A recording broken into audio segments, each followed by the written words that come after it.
Hello दोस्तों, प्रतिमा GS academy पे आप सभी का स्वागत है। दोस्तों, आज हम चर्चा करेंगे आधुनिक भारत के इतिहास में उत्तर प्रदेश के योगदान से संबंधित। इसके पहले जो मैंने क्लास दिया है उसमें प्राचीन भारत के इतिहास में और मध्यकालीन भारत के इतिहास में उत्तर प्रदेश का क्या योगदान था उस पर हम चर्चा कर चुके हैं। आप लोग लाइक करें, शेयर करें और जिन दोस्तों ने अभी तक हमारे चैनल को सब्सक्राइब नहीं किया है वो सब्सक्राइब कर लें। आधुनिक भारत के इतिहास में उत्तर प्रदेश का स्थान अतुलनीय है। चाहे वो 1857 से संबंधित हो, चाहे वो 1919 हो, 1922 हो, 1925 हो, यानी कि पूरे नेशनल मूवमेंट में उत्तर प्रदेश ने अपना बढ़ चढ़ करके योगदान दिया है।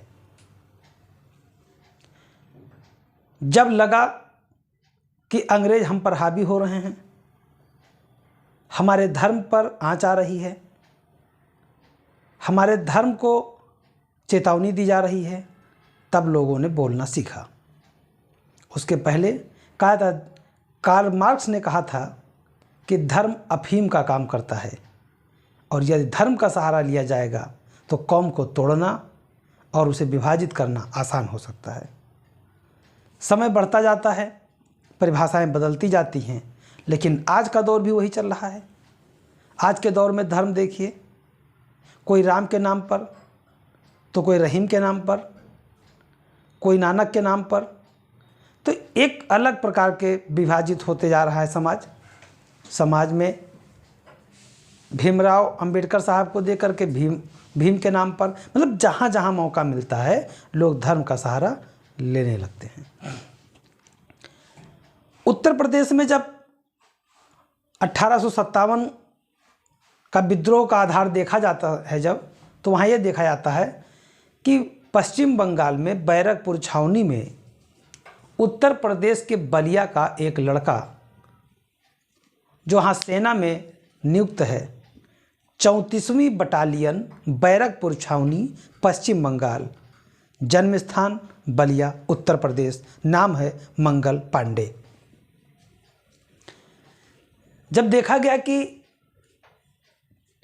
एक दूसरे को, चाहे वो इस्लाम हो चाहे वो हिंदू हो, अंग्रेज़ों के सेना में जब वो भर्ती हैं तो पहले होता था जो कारतूस आती थी उसे केवल खोट करके डाल दिया जाता था, नाखून से तोड़ के डाल दिया जाता था। बाद में जब इन्फेंट्री गन लाया गया तो उसमें जो कारतूस लगती थी वो चर्बी का बनी हुआ था। चर्बी से उसे, सुअर और गाय की चर्बी से उसके ऊपर टोपी जो होता है लगा होता है, उसे खींच करके फिर कारतूस लगाया जाता था। मतलब कि उसे दांत से काटना पड़ता था। जब धर्म आड़े आने लगे, जब धर्म के लिए सब कुछ न्यौछावर होने लगे, जैसे कि हिंदू धर्म में पहले समुद्र में नहीं जाया जाता था, वो अपशगुन होता था, ऐसा माना जाता था। जो समुद्र पारी चले आते थे उन्हें अपने परिवार से, अपने धर्म से अलग कर दिया जाता था। अच्छा, एक यहाँ पे साइकोलॉजिकल इफेक्ट है। हमारी ज़रूरत ही नहीं थी। इंडस वैली सिविलाइजेशन से लेकर के और अंग्रेज़ों के आने तक हम हमेशा सरप्लस ही रहे हैं। हमारी वैश्विक व्यापार गतिविधियां जो होती थीं वो हमारे प्लस में होती थीं, भुगतान संतुलन हमारे पक्ष में हुआ करता था। हमें कहीं जाने की ज़रूरत नहीं होती थी तो हमने कहा भाई हम समुद्र नहीं लांघते क्योंकि हम धार्मिक हैं। लेकिन जब अंग्रेज आए, पहले व्यापार किए, बाद में लूट लिए, राज करने लगे। अब जब अंग्रेज़ों के हिसाब से लोग हो गए तब लंदन जाके पढ़ने को लोग शान समझने लगे। धर्म अपने अनुसार बदलने का समय जो होता है, जब धर्म के साथ तुष्टीकरण की नीति आ जाती है तब वो पतन की तरफ जाता है। आधुनिकता दिखने में नहीं, विचारों में होना चाहिए। मंगल पांडे ने कहा, देखो भाई, ये कारतूस जो चर्बी के साथ बनाया जाता है मैं इसका प्रयोग नहीं करूंगा। जब इन्होंने कहा कि मैं इसका प्रयोग नहीं करूंगा तो लोगों को लगा कि मजाक कर रहा है। मंगल पांडे ने कहा कि मैं नहीं करूंगा मतलब नहीं करूंगा। अंग्रेज अधिकारी ने कहा दिमाग खराब हो गया क्या? मैं निकारे गोली धाय धाय मार दी। कहा चलो अब बताओ। मतलब 1857 के विद्रोह के जो बिगुल था उसका नींव रखने वाला उत्तर प्रदेश के बलिया जिला का रहने वाला एक लड़का मंगल पांडे, जो 34वीं बटालियन बैरकपुर में पश्चिम बंगाल में तैनात था, उसने शुरू किया। अब 1857 का विद्रोह के लिए आधार तो मिल गया। मार्च में ये गतिविधि हुई,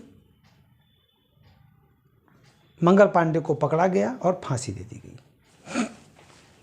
जब मंगल पांडे को फांसी दे दी गई सब ठीक रहा, लेकिन कहीं ना कहीं उत्तर प्रदेश, बिहार आदि जगहों के जो उत्तर भारत के लगभग क्षेत्र के जो सैनिक थे उनके दिमाग में ये बात घर कर गई थी कि चर्बी युक्त कारतूस मैं प्रयोग नहीं करूँगा। अब बिठूर में निर्वासित जीवन जी रहे नाना साहब के दत्तक पुत्र धोधो पंत जी, उनके मंत्री थे अजीमुल्ला खां। अजीमुल्ला खां को जब धोधो पंत ने भेजा कि आप लंदन जाइए और कहिए कि हमारा पेंशन वेंशन बड़ा कम है, खर्चा नहीं हो पा रहा था, बढ़ाएं। अजीमुल्ला खां को लगा कि धोधो पंत जी अब धुंधुए हो एकदम। जब पेट न भरने को भोजन न मिले, पेट भरने के लिए भोजन न मिले तो बर्दाश्त करना जायज़ है, लेकिन जब बात सम्मान की आए तो भाड़ में पेट भर ना जाए, तब वहाँ पे युद्ध करना जायज़ है। एक राजा का कर्तव्य तभी कर्तव्य माना जाएगा जब वो अपने जनता के लिए, अपने देश के लिए, अपने क्षेत्र के लिए, अपनी बलिदानी देने के लिए भी पीछे ना हटे। अजीमुल्ला खान ने कहा क्या बात है, ठीक है मैं जा रहा हूं। ये गए, लेकिन मन में क्रांतिकारी बीज लेकर के गए, बातें नहीं किए वहां पैसा कौड़ी के। और वहीं पे मिल गए सतारा के राजा के वकील रंगोजी बापू।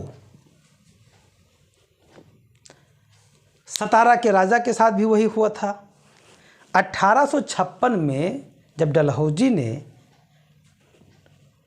लोगों के क्षेत्र को हड़प लेना, मतलब हड़प नीति जब अपनाया, क्षेत्र को हड़प करके अपने तरफ करने लगे, पूरे अंग्रेजी राज में मिलाने लगे, तो राजा और जमींदार ये सब नाराज होने लगे। सतारा के राजा के जो वकील थे रंगोजी बापू, वहाँ पे अजीमुल्ला खां और रंगोजी बापू का हो गया मुलाकात। बोले भाई सलाम दुआ हुआ, तुम कहाँ, तुम कहाँ? क्या हमको तो भेजें धोधो पंत जी, जाके कुछ पैसा वैसा बात कर लो, थोड़ा सा बढ़ा दें, वेतन वतन पेंशन कम दे रहे हैं। तो बोले यार क्या बताएं, इन लोगों को समझ में नहीं आता इनको। कहीं तब कहो न जाओ, चलो चलते हैं, युद्ध करते हैं। बना है पैगाम कहीं जाने के लिए, हमें तो हिंदुस्तान से प्रेम है, मरने से कौन डरता है। अजीमुल्ला खां साहब रंगोजी बापू चल दिए, वापस आ गए। अब आपके दिमाग में एक बात यह आता होगा कि ऐसे ही किसी एक व्यक्ति ने और भेजा था अपने पेंशन को बढ़वाने के लिए, और तभी जिस व्यक्ति को भेजा गया था वो वापस नहीं आया था। वो हैं अकबर द्वितीय। उन्होंने राम मोहन राय साहब को राजा की उपाधि दिया था। राजा राम मोहन राय साहब गए थे अकबर द्वितीय के लिए कि जा कर के कुछ पेंशन बढ़वाएं, परंतु वो गए तो ज़रूर, वहीं पर उनके देहांत हो गया, नहीं आए। तो ये दोनों बात याद रखिएगा। धोधो पंत जी जो नाना साहब थे, पेशवा थे, बिठूर गंगा कानपुर में वहीं पर रहते थे, और इनके मंत्री थे अजीमुल्ला खां। इनको लंदन भेजे थे कि जा कर के हमारे लिए वेतन पेंशन को कुछ बढ़वाइए।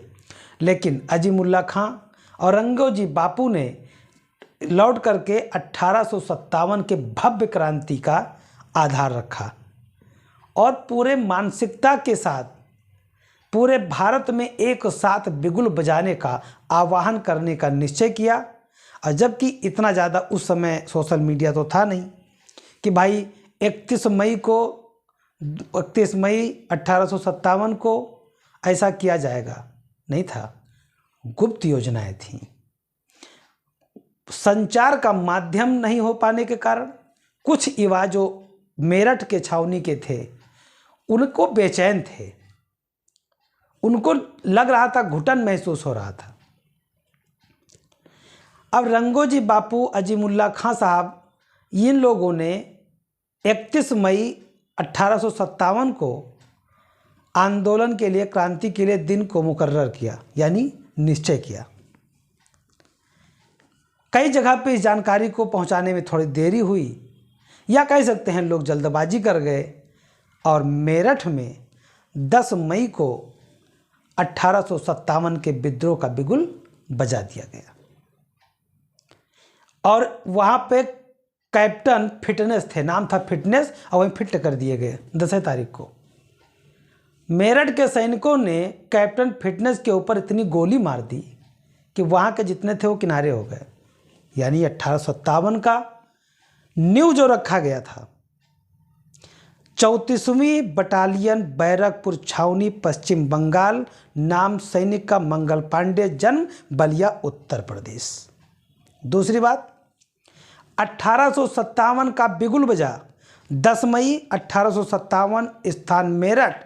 पहला व्यक्ति मारा गया कैप्टन फिटनेस, और 11 तारीख को दिल्ली फिर कब्जा के लिए नारा दिया, दिल्ली चलो, चल दिए। और मारे जब कैप्टन फिटनेस को नारा दिया गया, मारो फिरंगी को, और मारो फिरंगी का नारा देने का कार्य भी किया था शुरुआत में मंगल पांडे ने, मतलब उत्तर प्रदेश ने।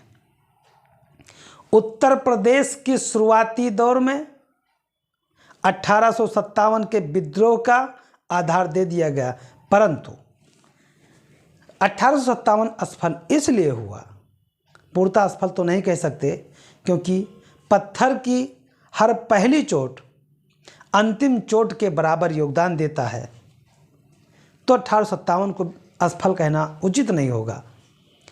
लेकिन एक एक जगह क्रमशः विद्रोह होता गया और अंग्रेज विद्रोह को दबाते चले गए। तो 1857 के स्वतंत्रता संग्राम के 4 प्रमुख केंद्र हैं। 4 प्रमुख केंद्र हैं। एक है कानपुर, लखनऊ, झांसी, मेरठ। लेकिन इसके उद्घाटनकर्ता के रूप में अगर देखा जाए तो 21 मार्च को उद्घाटन करते हैं मंगल पांडे साहब। ये बलिया में इनका जन्म हुआ था, उत्तर प्रदेश के बलिया के रहने वाले थे। 21 मार्च बैरकपुर छावनी, पश्चिम बंगाल में इन्होंने विद्रोह कर दिया था। कहा था चर्बी युक्त कारतूस का प्रयोग मैं नहीं करूंगा, और वहीं पर धड़ाम-धाम 2 लोगों को मार दिए, खुद फांसी पे चढ़ गए। 1857 के विद्रोह की प्रेरणा के जो नायक थे, वो नायक अजीमुल्ला खां थे, पेशवा के दत्तक पुत्र नाना धोधो पंत के मंत्री थे, और सतारा के राजा के वकील थे रंगोजी बापू।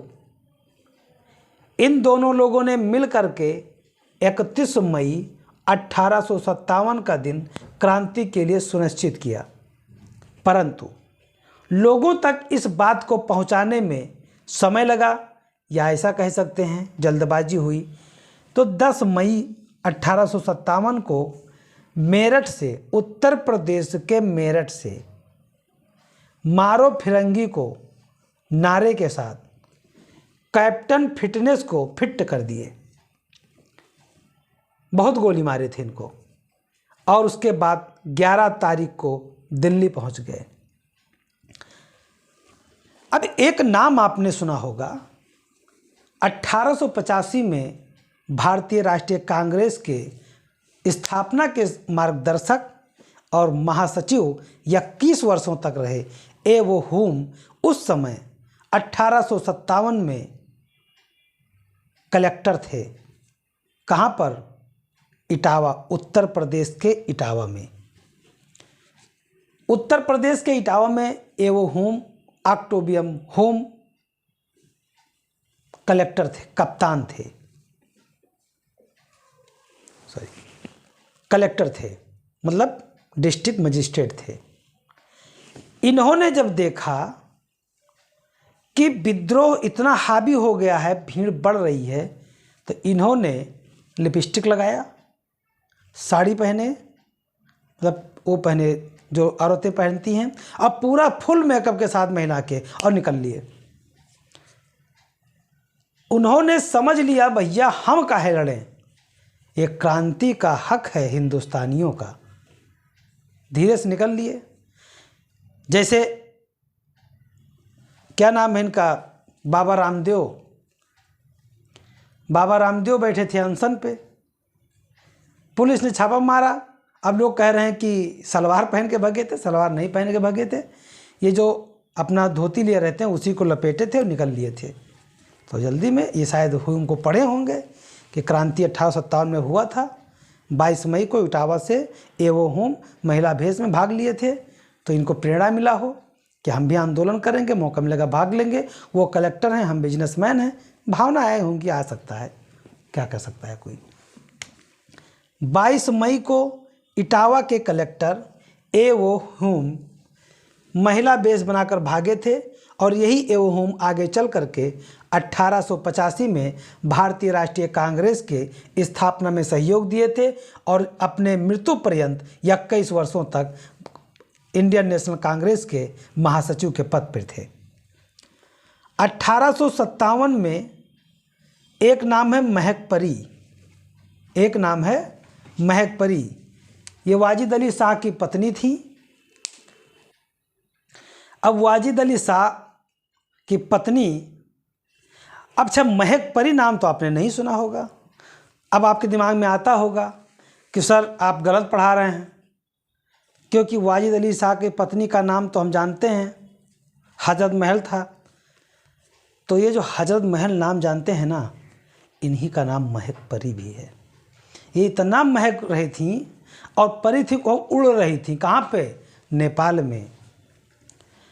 नेपाल में उड़ रही थी। उड़ते उड़ते लखनऊ के नवाब वाजिद अली शाह से इश्क हुआ और इनके साथ निकाह हुआ और ये बन गई इनकी बेगम।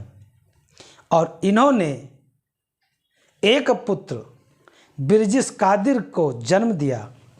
बिरजिस कादिर को जन्म देने के बाद 1857 के समय में बिरजिस कादिर का संरक्षिका बन करके इन्होंने अंग्रेज़ों से लोहा लिया था।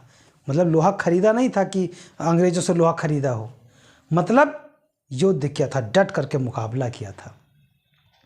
और जब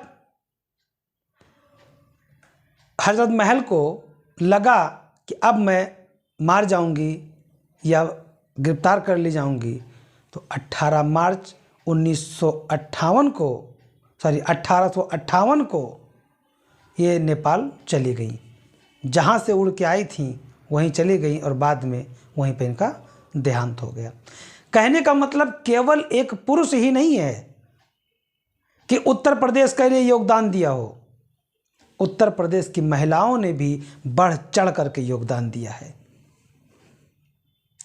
तुम हम पे भरोसा ना करो ना सही, तुम हम पे भरोसा ना करो ना सही, परंतु जमाने को विकसित करने में मेरा साथ तो ले लो। अगर महिलाओं का साथ नहीं मिलेगा, उनको 48 से 49% जनसंख्या को आप एकदम इग्नोर करके आप चाहते हैं कि देश विकसित करेगा, तो ये आपका सपना होगा और सपना ही रह जाएगा। हजरत महल ने योगदान दिया। अब ऐसा नहीं है कि एक ही ने दिया। झांसी की रानी लक्ष्मीबाई, उनका भी नाम जानते होंगे। उत्तर प्रदेश की महिला थी झांसी की रानी लक्ष्मीबाई ने जब कहा अंग्रेज़ों से मैं झांसी नहीं दूंगी, तो उन्होंने कहा मैं तो ले लूँगा। युद्ध करते करते वीरगति को प्राप्त की। जनरल हीरोज कहता है कि 1857 के क्रांति में लड़ते हुए वीरगति को प्राप्त करने वाली एक अकेले मर्द झांसी की रानी लक्ष्मीबाई थी। अब झांसी की रानी लक्ष्मीबाई इतनी ताकतवर कैसे बन पाई? अगर साथ न होता किसी और का तो मुकद्दर में मर्दानगी लिखी न जाती। एक नाम था, नाम है झलकारी बाई। झलकारी बाई रानी लक्ष्मीबाई की हमशक्ल थी, 19-20 का फर्क था। झलकारी बाई ने रानी लक्ष्मीबाई को बाहर निकालने में और अंग्रेज़ों से मुकाबला करने के लिए लक्ष्मीबाई का भेष बनाया और अंग्रेज़ों को गुमराह किया और अंग्रेज़ों से लगातार 10 घंटे तक युद्ध करती रही और वीरगति को प्राप्त की। तब रानी लक्ष्मीबाई ग्वालियर निकल गईं और वहां पर युद्ध करते हुए वीरगति को प्राप्त की। योगदान उत्तर प्रदेश का बराबर का रहा है। इतना ही नहीं है, अभी और बताते हैं। एक नाम है मैना, 11 साल की लड़की, बिठुर कानपुर में नाना साहब की पुत्री। 11 साल की लड़की से पूछा जा रहा है, बताओ बेटा तुम्हारे पापा कितने हैं? बोली नहीं बताऊंगी। चॉकलेट दूंगा? नहीं बताऊंगी। टॉफ़ी? नहीं। रोटी? नहीं। गोली खा लूंगी पर नहीं बताऊंगी। आग में फेंक दूंगा? फेंक दो, नहीं बताऊंगी। 11 साल की लड़की ने साफ इनकार कर दिया कि मेरे पिता बहादुर हैं, वो देश की रक्षा करना जानते हैं। वो कहाँ हैं मैं जानती हूँ, फिर भी नहीं बताऊंगी। जब 11 साल की लड़की जिद कर रही थी, अंग्रेज को आया गुस्सा और आग लगा दिया घर में। उस बच्ची को टाकू से फेंक दिया। लड़की जल करके शहीद हो गई पर अपना मुंह नहीं खोला। गोंडा, उत्तर प्रदेश का गोंडा एक ऐसा जिला है, वहां भी वीरों की कमी थोड़े है। एक वीर वहां भी थी, ईश्वरी कुमारी रानी थी। भाई अब मैं हंसा इसलिए हूं कि मैं भी गोंडा का रहने वाला हूं, तो थोड़ा सा प्राउड होता है। भाई वहां भी थे ईश्वरी कुमारी। उन्होंने अंग्रेज़ों से इतना भयंकर मुकाबला किया। अब इतिहासकार वालों ने पता नहीं काहे नहीं लिखा, वहाँ पे लिखना चाहिए था उनको। बड़ा कोशिश करके हम ढूंढ के लाए, तब मिली हमको ये। इन्होंने भी अंग्रेज़ों से जो है मुकाबला किया और शहादत में अपना नाम दर्ज करवाया। कहने का तात्पर्य ये है कि उत्तर प्रदेश में जितना बढ़ चढ़ करके भाग पुरुष ले रहे थे, 1857 हो या उसके पहले या उसके बाद में, उतना ही महिलाएं भी कंधे से कंधा मिलाकर चल रही थीं। कहते जख्म दिल के अब तो नासूर हो गए, जख्म दिल के अब तो नासूर हो गए, पल भर जो देखा तो मगरूर हो गए। माना कि उनके चर्चे हैं मगर इस कदर नहीं जितना कि मेरे नाम से मशहूर हो गए। पुरुष हर कार्य के लिए श्रेय ले लेता है, लेकिन यदि महिला साथ न दे, जरूरी नहीं है कि हर कोई देता है नहीं देता, लेकिन फिर भी महिलाओं का अगर साथ होता है तो वो सफलताएं बढ़ चढ़ करके दिखने लगती हैं, कि उनका नाम कोई नहीं लेता। राजेंद्र लाहिड़ी साहब को गोंडा में फांसी दिया गया, ये पूरा इतिहास लिखता है। ईश्वरी प्रसाद जो है, ईश्वरी कुमारी, उन्होंने गोंडा में अंग्रेजों से युद्ध करते हुए शहादत प्राप्त की, गुमनामी में है। कहने का मतलब केवल ये है कि इतिहास लिखिए तो भेदभाव नहीं होना चाहिए। एक इतिहासकार होने के नाते इस तरह का कार्य करना चाहिए कि आप न्यूट्रल रह करके इतिहास लिखें। दूसरी बात, अंग्रेजों ने भारतीयों के साथ अन्याय किया, चाहे रानी गिलाड़ू हो या जो है सरोजिनी नायडू हो, उनकी पुत्री हो, कोई भी, बहुत सारी महिलाओं ने हिंदुस्तान के लिए अपना जीवन खपा दिया है, बराबर का योगदान है। तो आज के दौर में भी, आधुनिकता के दौर में भी हमारे तरफ से ही तो मैं यही कहूँगा सबको कि चाहे वो लड़की हो, चाहे लड़का हो, महिला हो, कोई भी हो, सबको बराबर का हक मिले और सबको बराबर का सहयोग करके आगे बढ़ने में, जब तक राष्ट्र केवल किताबों में योजना बना देने से बेटी पढ़ाओ बेटी बचाओ से काम नहीं चलेगा। उनकी हत्याएं बंद होनी चाहिए, उनके साथ बलात्कार रुकना चाहिए। क्या क्या बताएं, बहुत टेंशन है हमको। चौरी चौरा 1922, गांधी जी ने कहा कि मैं असहयोग आंदोलन चलाऊंगा और 1 साल के अंदर स्वराज्य दे दूंगा।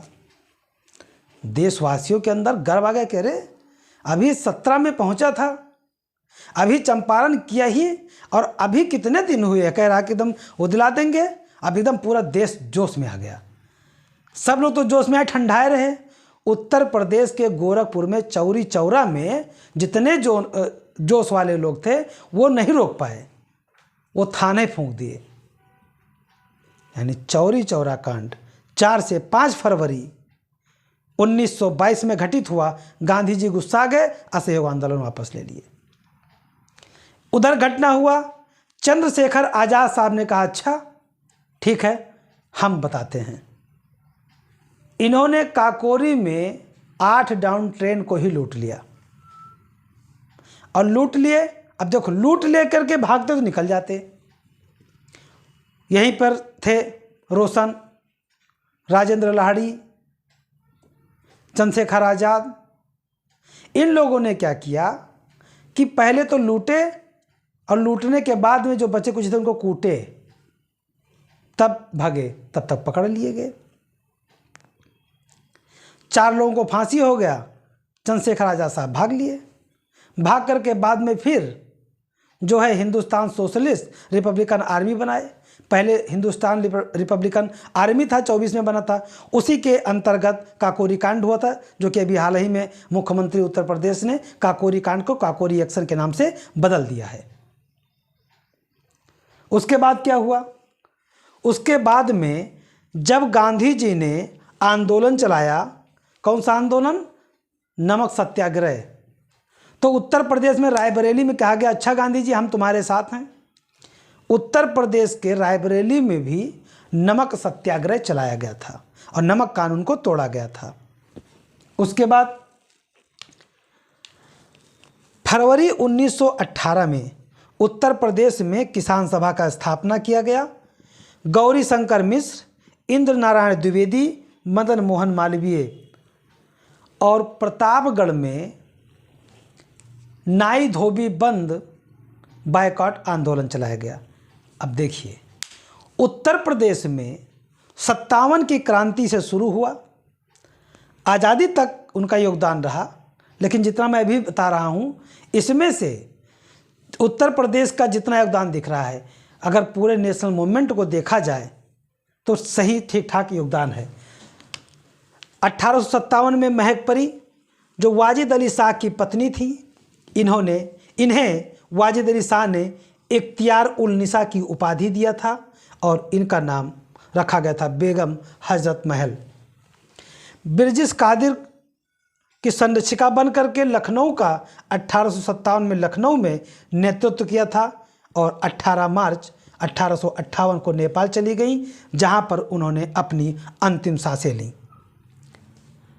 झांसी की रानी लक्ष्मीबाई का योगदान, उनकी सहयोगी रही झलकारी बाई का योगदान 1857 के विद्रोह के लिए एक मील का पत्थर के रूप में और इतिहास में स्वर्ण अक्षरों में जाना जाता है। कानपुर की कन्या मैना नाना की 11 वर्ष की पुत्री थी, अंग्रेजों ने उसे जिंदा जला दिया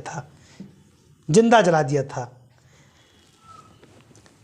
एक सत्ती चौरा घाट करके कानपुर में है, जब नाना साहब की पुत्री को जला दिया गया, सत्ती चौरा घाट से वहाँ से जब अंग्रेज़ों को निकाला गया, अंग्रेज नाव पे बैठ करके अंग्रेज़ों को लेकर भाग रहे थे कि वहाँ से बचाया जाए उनको।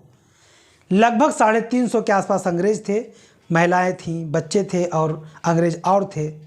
उन सभी को मौत के घाट उतार दिया गया था। इसीलिए सत्ती चौरा घाट का कांड जो है इतिहास में जाना जाता है। गोंडा की ईश्वरी कुमारी गोंडा की रानी थी। इन्होंने अंग्रेज़ों से संघर्ष करते हुए अपनी शहादत दे दी थी। 1922 में चौरी चौरा कांड हुआ था। इसके तहत असहयोग आंदोलन को वापस ले लिया गया था। 1925 में उत्तर प्रदेश में काकोरी कांड हुआ था।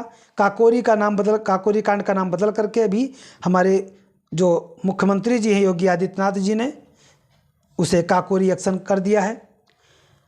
8 अप्रैल 1930 को रायबरेली में नमक आंदोलन चलाया गया था।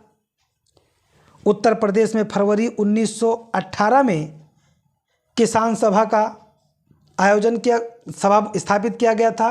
इसके कर्णधार थे गौरी शंकर मिश्र, इंद्र नारायण द्विवेदी और मदन मोहन मालवीय साहब। प्रतापगढ़ में 1919 में नाई धोबी बंद बाइकॉट आंदोलन चलाया गया था और ये किसानों के द्वारा चलाया गया था। तो दोस्तों अपने क्लास को यहीं पे समाप्त करता हूँ। धन्यवाद। जय हिंद, जय भारत।